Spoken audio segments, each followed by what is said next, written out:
வாழ்க வையகம், வாழ்க வையகம், வாழ்க வளமுடன். குரு வாழ்க, குருவே துணை. தியானமே யோகம், யோகமே ஞானம். தமிழ் ஆனந்த யோகத்தின் இன்றைய சிந்தனை துளி, பிறரை மாற்ற முடியாது. எந்த ஒரு நிலையிலும் நண்பர்களிடமிருந்தும் உறவுகளிடமிருந்தும் ஒதுங்கி இருக்க பழக வேண்டும். அவர்களை மாற்ற நினைக்க கூடாது. நம்முடைய கடமையில் மட்டும் நெறி தவறாமல் இருக்க வேண்டும்.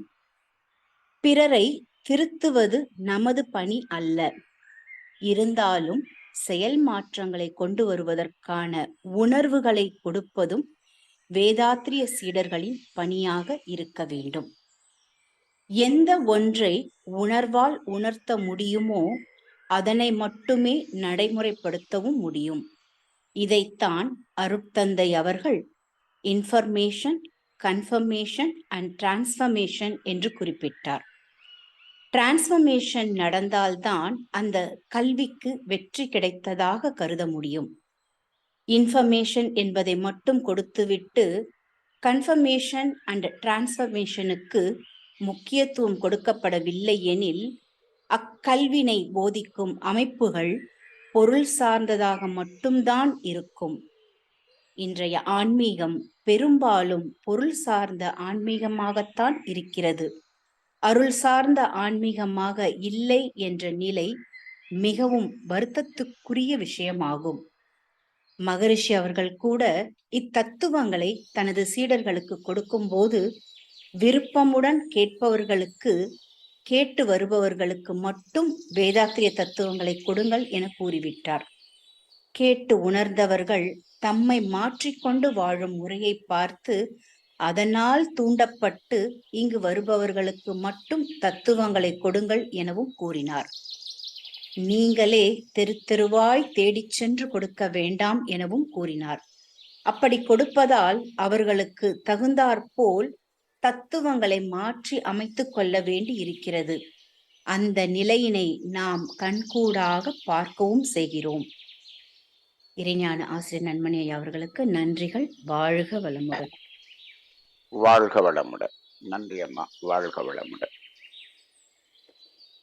இன்றைய சிந்தனையிலே நாம் உறவுகளோடும் நண்பர்களோடும் ஒதுங்கி இருக்க வேண்டும் என்று சொல்லப்படுகிறது. எந்த இடத்தில் ஒதுங்கி இருக்க வேண்டும் என்று சொன்னால், பிறருக்கு நாம் துன்பம் கொடுக்கக்கூடிய ஒரு சூழ்நிலை வரும் பொழுது அதில் இருந்து ஒதுங்கி நாம் பிறருக்கு துன்பம் கொடுக்காமல் இருக்க வேண்டும் என்பது நமது முதல் ஒழுக்கம். இன்னொன்று, அவர்களுடைய அந்த செயல் நம்மை தூண்டி பிறர் மன தூண்டுதலால் நமது செயல் அறத்துக்கு முரணான செயலாக மாறிவிடாமல் இருப்பதற்காக அவர்களிடமிருந்து விலகி இருக்க வேண்டும் என்பதாக எடுத்துக்கொள்ள வேண்டும். அதாவது வள்ளல் பெருமான் கூட ஒரு இடத்துல என்ன சொல்றாருன்னா, உள்ளொன்று வைத்து புறம் ஒன்று பேசுவார், உறவு களவாண்மை வேண்டும். அப்ப அந்த ஒதுங்கி இருக்கணும் அப்படிங்கிறது எந்த இடத்தில் என்பதை நாம் உறுதியாக உணர்ந்து கொள்ள வேண்டும். ஏனென்று சொன்னால், இப்பொழுது நாம் சமுதாயத்தில் மனிதர்களோடு கூடி வாழக்கூடிய ஒரு வாழ்க்கையில் தான் வாழ்ந்து கொண்டிருக்கிறோம். முழுமையாக ஒதுங்கிவிட முடியாது. எந்த இடத்தில் ஒதுங்க வேண்டும், எந்த இடத்தில் இணைப்பு பெற வேண்டும் என்ற விழிப்புணர்வு நமக்கு வேண்டும். அப்படிதான் இதை எடுத்துக்கொள்ள வேண்டும். அதிலும் கடமையிலே நாம் தவறிவிடக் கூடாது. அப்ப அந்த கடமை என்ற அடிப்படையில் தான் நாம் பிறரோடு இணைப்பு பெறுகிறோம். கடமை என்பதில் இரண்டு வகையாக இணைப்பு பெறுவோம். எப்படி? கடன் பிளஸ் மை கடமை. அதாவது எனக்கு தேவை நிறைவு செய்து கொள்வதற்காக பெறக்கூடிய பொருள்கள் இந்த சமுதாயத்தில் மக்களில் மூலமாகத்தான், அவர்களின் உழைப்பு மூலமாகத்தான் கிடைக்கிறது. அப்ப அதை பெறும் பொழுது, அதை பெறுவதற்கு நாம் இந்த சமுதாயத்தோடு இணைப்பு பெறுகிறோம். சரி, அதன் பிறகு நாம் பெற்ற அந்த கடனை திருப்பி செலுத்த வேண்டும் அல்லவா? அதுதானே கர்ம யோகம்.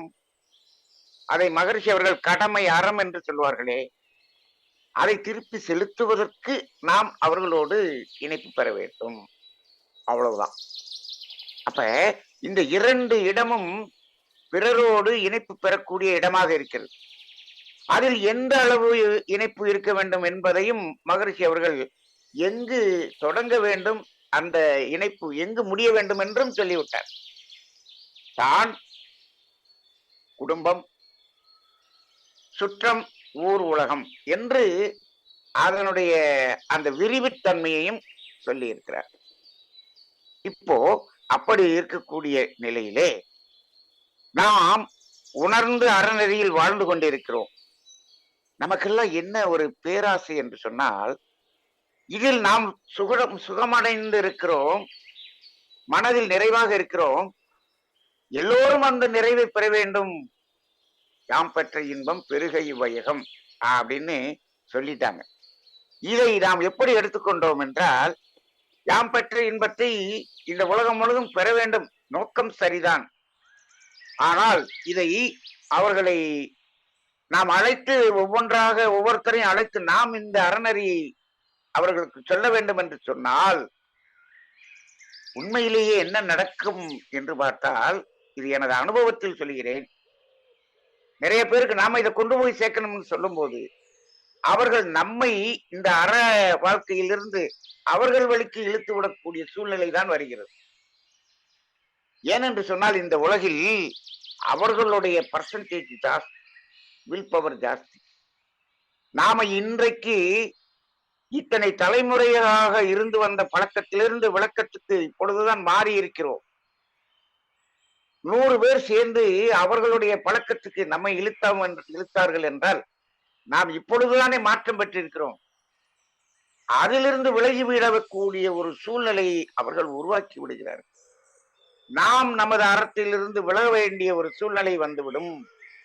நம்மை காத்துக் கொள்வதற்காகவாவது எல்லோரிடமும் இதை கொண்டு போய் சொல்லிவிட வேண்டும், இந்த உலகமெங்கும் இதை கொண்டு சேர்க்க வேண்டும் என்று எண்ணம் சரிதான். ஆனால் அதற்காக விரிந்து செயல்படக்கூடியது செயல்படும் போது நம்மை நாம் இழந்து விடுகிறோம் என்பது அனுபவமாக இருக்கிறது. மகரிஷி அவர்களுக்கும் இந்த அனுபவம் இருக்கும் என்று நம்புகிறேன். அதனாலதான் அவர் என்ன சொன்னார், அவர்கள் வந்து கேட்கும் பொழுது அவர்களுக்கு கொடுங்கள் என்று. அவர்கள் எப்பொழுது கேட்பார்கள்? நாம் இன்ஃபர்மேஷன், கன்ஃபர்மேஷன், டிரான்ஸ்பர்மேஷன் என்ற நிலையிலே நம்மை மாற்றிக்கொண்டு நாம் பெரிய நோயிலிருந்து விடுதலை பெற்று ஆரோக்கியமாக வாழறதை பார்க்கிறாங்க. நம்ம வாழ்வதை பார்க்கிறார்கள். நாம் மன நிறைவோடு வாழ்வதை பார்க்கிறார்கள். நாம் எந்த வகையிலும் ஒரு உணர்ச்சி வயம் இல்லாமல் அமைதியாக வாழ்வதை பார்க்கிறார்கள்.